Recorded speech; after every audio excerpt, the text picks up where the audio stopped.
Doctor Manoj मोक्षेंद्र समकालीन हिंदी साहित्यिक लेखकों में एक प्रमुख हस्ताक्षर हैं। भारतीय संसद में प्रथम श्रेणी के अधिकारी के पद पर कार्यरत डॉक्टर मनोज मोक्षेंद्र लेखन के क्षेत्र में भी बेहद सक्रिय और व्यस्त हैं। आज सुनिए उनकी एक चर्चित कहानी, रखैल मर्द, मेरी जुबानी। मैं हूँ सीमा सिंह। एनसीआर यानी राष्ट्रीय राजधानी क्षेत्र, जिसमें राष्ट्रीय राजधानी दिल्ली के आसपास के क्षेत्र शामिल हैं, जैसे गाजियाबाद, रोहतक, गुड़गांव, नोएडा आदि, जहां मानसून आने का समय जून का आखिरी सप्ताह तय होता है। पिछले 2-4 सालों से न केवल मानसून का आगमन देर से हुआ, बल्कि बारिश भी अपेक्षाकृत कम हुई।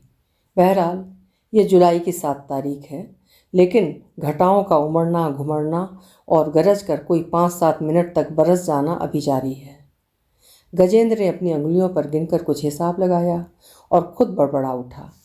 अभी 1.5-2 महीनों तक मौसम का मिजाज कुछ ऐसा ही बना रहेगा। ना तो गरज कर अच्छी तरह बरसेगा, ना ही ये लिजी बरसात थमेगी। वो उठकर इधर उधर टहलने लगा। बारिश की रिमझिम तेज बूंदाबांदी और झमाझम में तब्दील हो गई।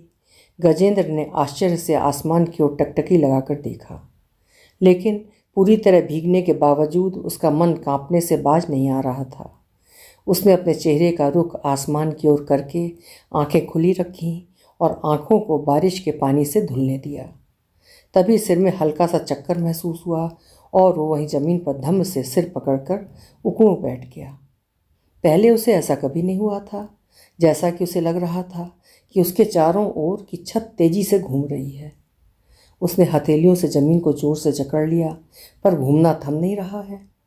तभी उसके कंधे पर किसी ने पीछे से हाथ रखा। छत का घूमना बंद हो गया। उसने अपने कंधे उचकाए। तभी उसे लगा कि जैसे बंद कमरे में यक बयक बिजली गुल हो गई है और कंप्यूटर के बंद होते ही कीबोर्ड पर भाग रही उसकी उंगलियां फिसल कर नीचे गिर गई हैं। जब उसने पीछे सिर घुमाया तो उसे आश्चर्य का ठिकाना नहीं रहा। सूरज की चिलचिलाती किरणें बादलों की खुली खिड़की से झांक रही हैं। उसे याद है कि जब बचपन में धूप में बारिश होती थी तो लोग बाग कहते थे कि सियार की शादी हो रही है। बहरहाल उसने देखा कि बारिश की छमछमाहट अंजलि की खिलखिलाहट के साथ एक सार हो रही है। वो उसके सामने खड़ी थी। यार, अब तो मुस्कुरा दो। वो गजेंद्र के चेहरे पर झुककर मुस्कुराई। वो उसे आहिस्ता से पीछे धकेलते हुए खड़ा हो गया। नहीं अंजलि, अब मुस्कुराने के दिन लद गए हैं। मुझे ये ज़िंदगी बिल्कुल पसंद नहीं है। तुम तो इसमें इतनी रच बस गई हो कि तुमको इसमें कोई खामी ही नज़र नहीं आती। पर तुम्हें इससे इतना गुरेज क्यों है? हमारे पास अपना मकान है, अपने बच्चे हैं, हम दोनों की अच्छी नौकरी है और समाज में अच्छी इज्जत भी है। यानी सुख चैन से जीने के लिए सारे सामान हैं हमारे पास। अंजलि ने अपने माथे पर लुढ़कती हुई पानी की धार को समेटकर नीचे गिराते हुए अपनी आंखें रगड़ी। तुम्हें नहीं पता है? गजेंद्र संजीदा हो गया। क्या? अंजलि को लगा कि वो कोई ऐसी बात बताने जा रहा है जिसे वो अब तक छुपाए रखे था, कि मेरे ऑफिस वाले मुझे अभी भी इस अधेड़ उम्र में कुंवारा ही समझते हैं। मैंने अपने ऑफिस में अब तक अपने बीवी बच्चों का ब्यौरा तक नहीं दिया है।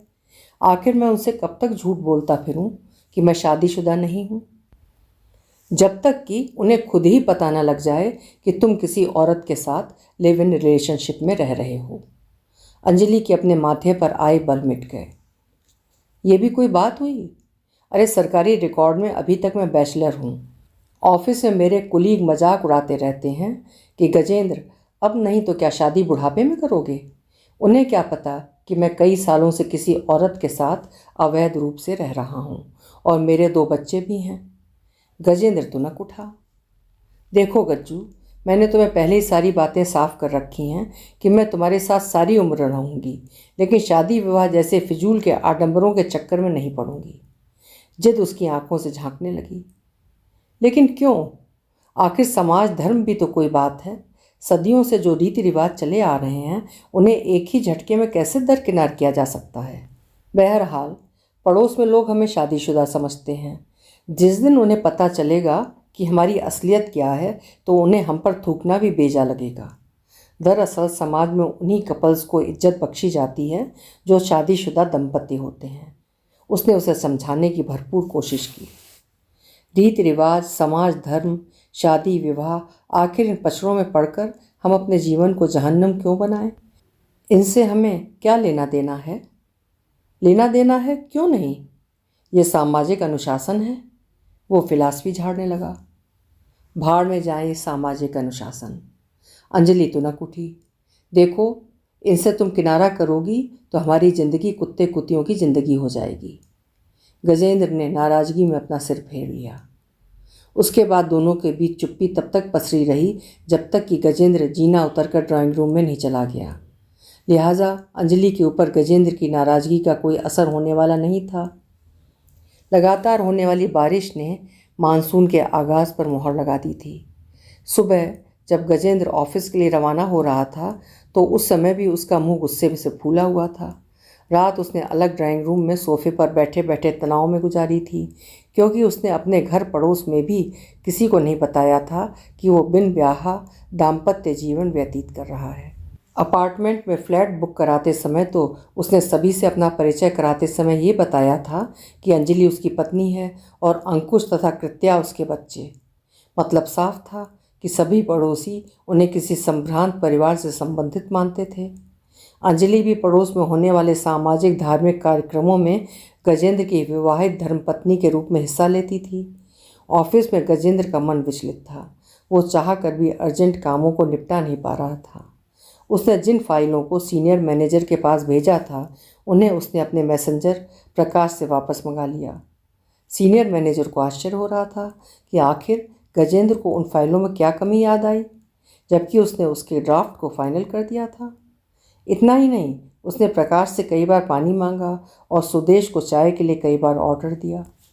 टाइपिस्ट सुलेखा को बार बार फटकारा कि वो ठीक से कंप्यूटर पर काम नहीं कर सकती तो फिर से कंप्यूटर ट्रेनिंग पर चली जाए। प्रकाश के बदले जब जब उसकी दूसरी मैसेंजर सुलोचना उसके पास आई तो उसने सख्ती से कहा, जब कोई काम होगा तभी मैं तुम्हें बुलाऊंगा। बेकार में यहाँ आकर मेरा दिमाग खराब मत करो। तुम बाहर ही बैठो।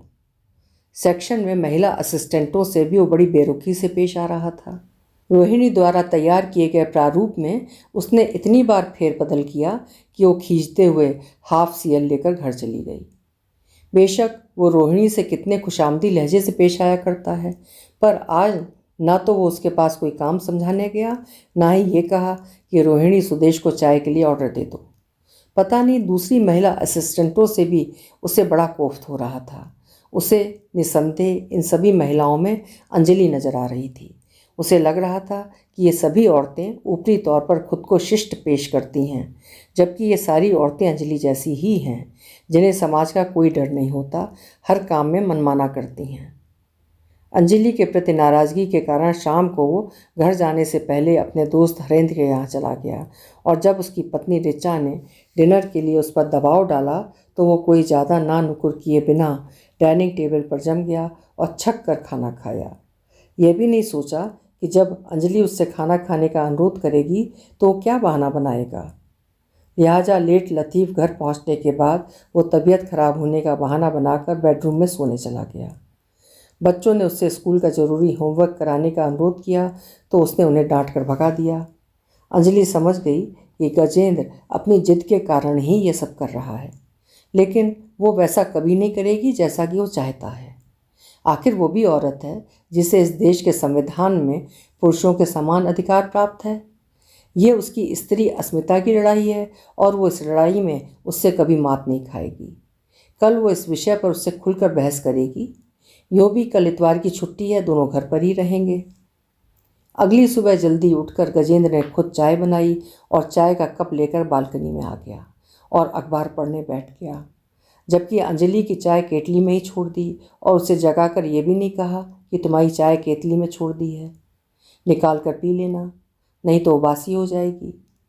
चुनांचे वो चाय की चुस्कियां लेते हुए मुश्किल से अखबार के पहले पेज की हेडलाइनें ही पढ़ पाया था कि अंजलि को उसकी आहट बालकनी में होने की मिल गई थी और वो किचन से चाय का कप लिए उसके सामने आई और मचिया खींच कर बैठ गई। गजेंद्र को उसका इस तरह आकर उसके पास बैठना अच्छा नहीं लगा। अब वो समझ गया कि इतवार की छुट्टी दोनों के बीच तू तू मैं करते हुए ही गुजरेगी। उसने अपना माथा पीटा, आखिर हर हफ्ते ये इतवार क्यों आ जाता है। ऑफिस में फाइलों में सिर खपा खपा कर अच्छा भला टाइम गुजर जाता है।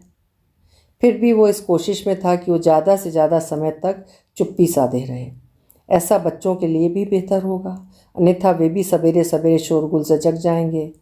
यूँ भी अंजलि के साथ सास बहू के टीवी सीरियल देखते हुए वे कोई 12 बजे रात तक तो जगते ही रहे होंगे।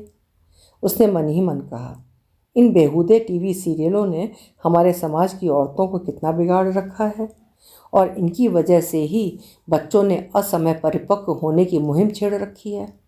कितना आश्चर्य है कि माँ बाप उनके ऐसे विकास पर कोई ऐतराज़ करने के बजाय खुश होते हैं।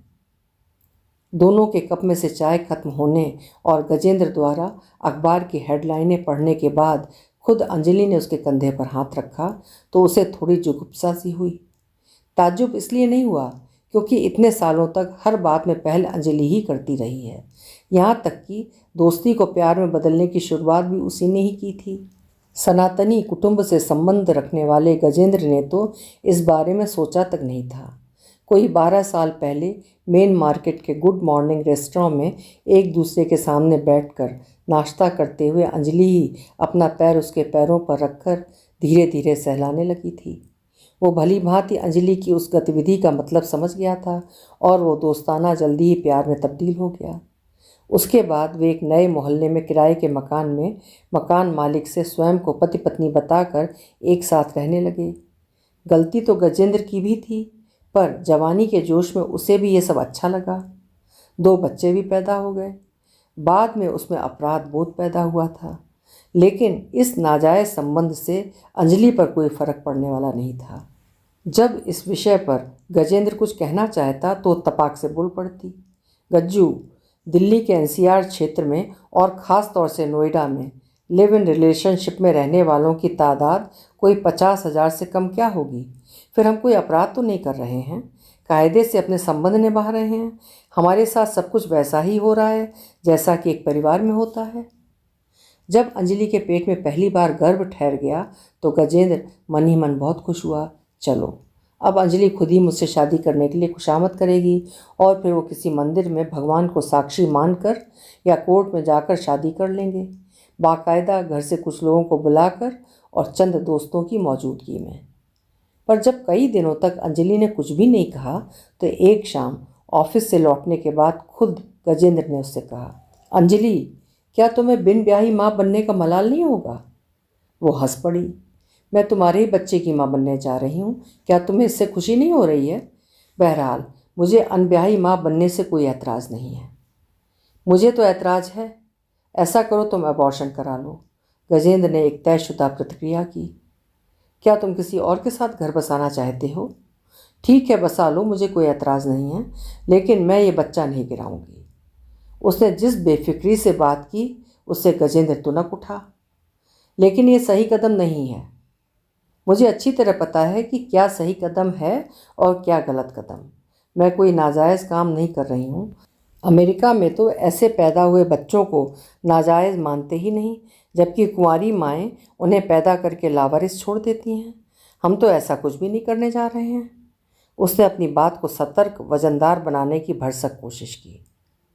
उसके इस निश्चयात्मक उत्तर के बाद गजेंद्र मुंह बिचकाकर रह गया था और उसने बात को तिल का पहाड़ बनाने के बजाय चुप रहना ही बेहतर समझा। रात को जब तक वे नींद के आगोश में नहीं चले गए, दोनों के बीच चीत युद्ध चलता रहा, जबकि पूरे दिन ज़रूरत की बातों और चीज़ों का आदान प्रदान बच्चों के माध्यम से ही होता रहा। 6 महीने बाद ऐसा कभी कभी होता था कि अंजलि और गजेंद्र दोनों ने ऑफिस से लौटकर एक साथ घर में कदम रखा हो। उस दिन गजेंद्र शाम के कोई 5 बजे से ही ड्राइंग रूम में बैठा हुआ था। पहले जल्दी आकर अमूमन वो खुद किचन में चाय बनाता था और चाय का कप लेकर सोफे पर जम जाता था। अभी वो चाय की एकाध चुस्कियाँ ही ले पाया था कि अंजलि ने भी दरवाजे पर दस्तक दिया।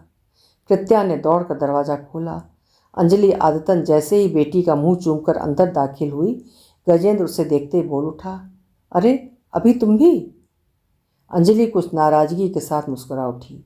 क्यों, मैं पहले नहीं आ सकती? वो अपना बैग अलमारी में रखते हुए बाथरूम की ओर चलने को हुई।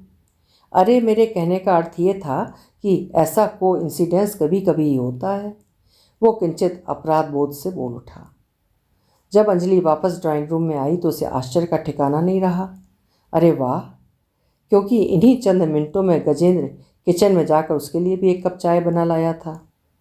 चाय पीते हुए गजेंद्र के चेहरे पर एक खास किस्म की चमक थी।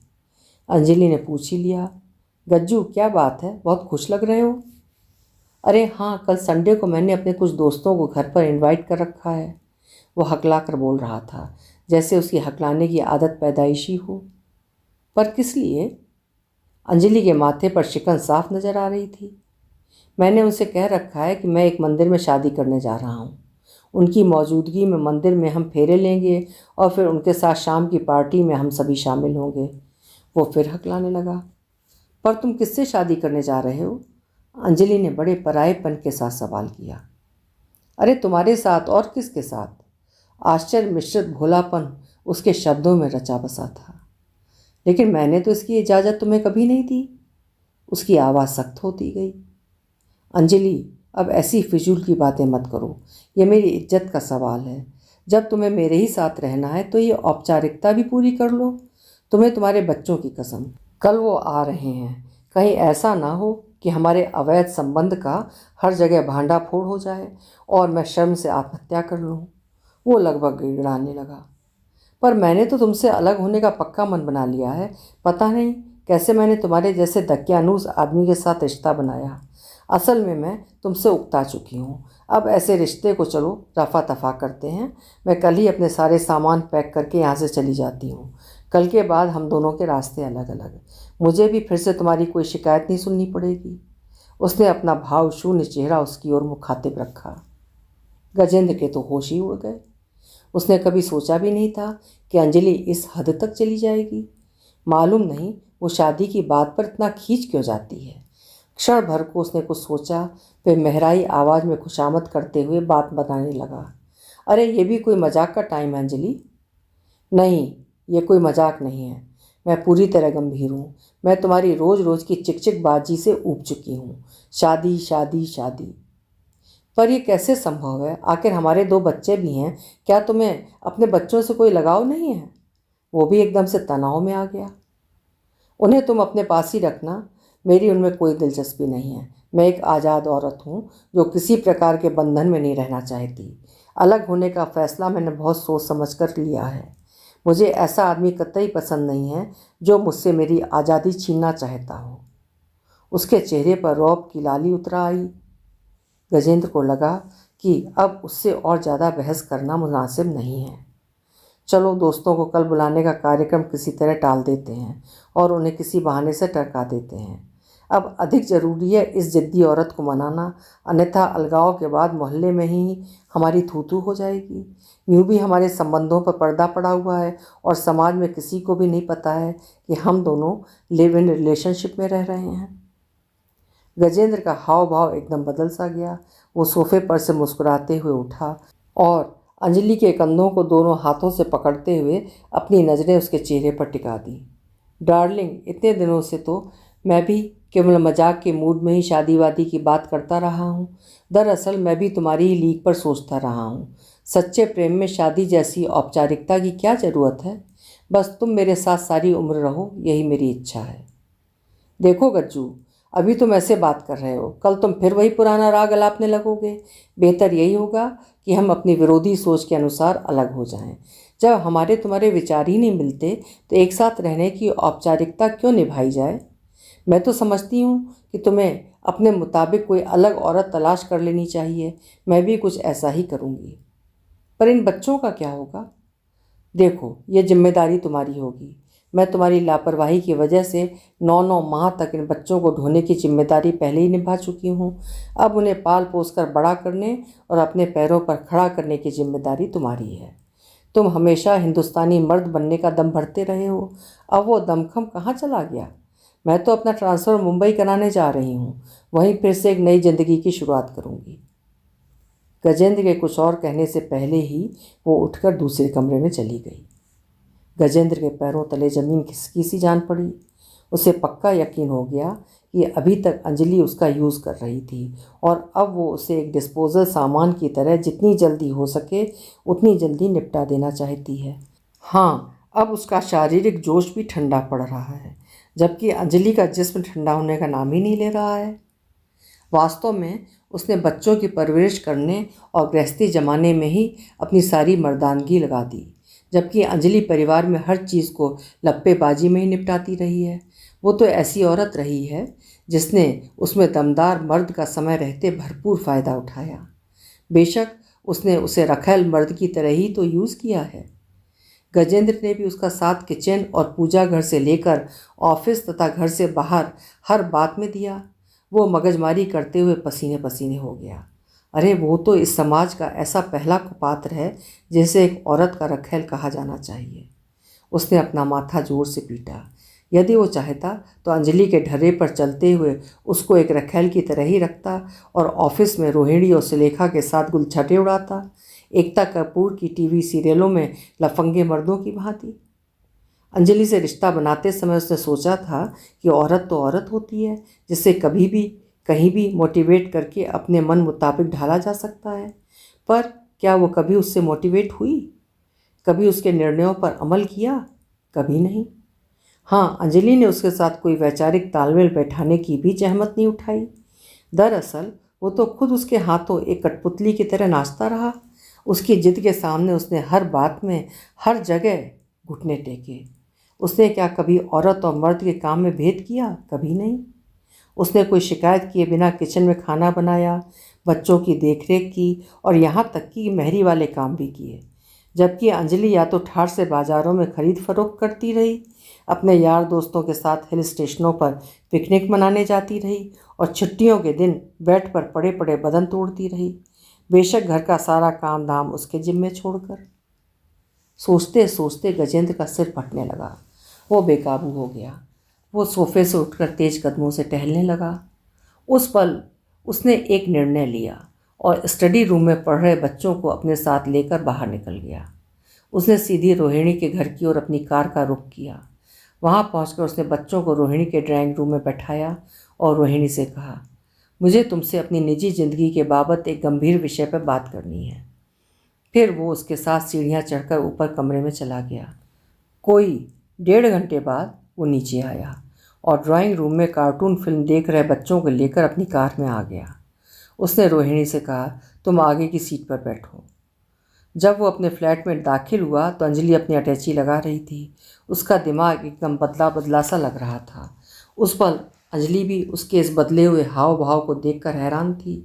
वो ड्राइंग रूम में रोहिणी को बैठाते हुए ज़ोर से बोल उठा, अंजलि मैडम, आज शाम को मैं रोहिणी के साथ मंदिर में शादी के फेरे लेने जा रहा हूँ। तुम भी उसमें इनवाइटेड हो। हाँ, कल शाम को मैं अपनी शादी की खुशी में एक शानदार पार्टी देने जा रहा हूँ। तुम आओगी तो बहुत अच्छा लगेगा। अंजलि ने कभी सोचा भी नहीं था कि गजेंद्र इतने जोरदार तरीके से प्रतिक्रिया करेगा। उसने रोहिणी को घूर कर देखा। तुम्हें पता होना चाहिए कि जिस आदमी से तुम शादी करने जा रही हो वो 2 बच्चों का बाप भी है। क्या ऐसे आदमी के साथ तुम शादी करना चाहोगी? उसकी स्त्री सुलभ ईर्ष्या उसके शब्दों में साफ झलक रही थी। रोहिणी मुस्कुरा उठी। मुझे गजेंद्र ने तुम्हारे और तुम्हारे बच्चों के बारे में सब कुछ बता दिया है। मैं उनकी ऑफिस असिस्टेंट हूँ और उनकी भावनाओं को भली भांति जानती हूँ। उनके जैसा सुलझा हुआ व्यक्ति खोजने से भी नहीं मिलता। मैं तो इनके साथ रह के खुद को धन्य समझूंगी। क्या तुम इन बच्चों को एक माँ का प्यार दे सकोगी? अंजलि आपे से बाहर हुई जा रही थी। अब इन बातों से तुम जैसी औरत का क्या लेना देना है जिसके पास कोई जज्बाती नहीं है? तुम तो खुद इन्हें छोड़कर जा रही हो। तुम ना तो माँ बनने लायक हो ना पत्नी ही। दरअसल तुम में औरत तो है ही नहीं। तुम क्या हो ये खुद से पूछ लो। पहली बार ऐसा लगा कि जैसे अंजलि निरुत्तर हो गई हो। उसने गजेंद्र को कातर नज़रों से देखा। गजेंद्र ने नज़रें फेरते हुए रोहिणी से कहा, चलो शिवालय चलते हैं। शादी के फेरे लेने से पहले हमें ढेर सारे काम करने हैं। हाँ, कल की पार्टी के लिए खास बंदोबस्त भी करना है। जब गजेंद्र रोहिणी और अपने दोनों बच्चों को लेकर कार की ओर बढ़ रहा था तो अंजलि बुदबुदा कर फपक पड़ी, गजेंद्र, मैं तो सिर्फ मजाक कर रही थी। अभी आप सुन रहे थे डॉक्टर मनोज मोक्षेंद्र की लिखी हुई कहानी रखैल मर्द। आशा है कहानी आपको अच्छी लगी होगी। कल फिर मिलेंगे। आपका समय शुभ हो।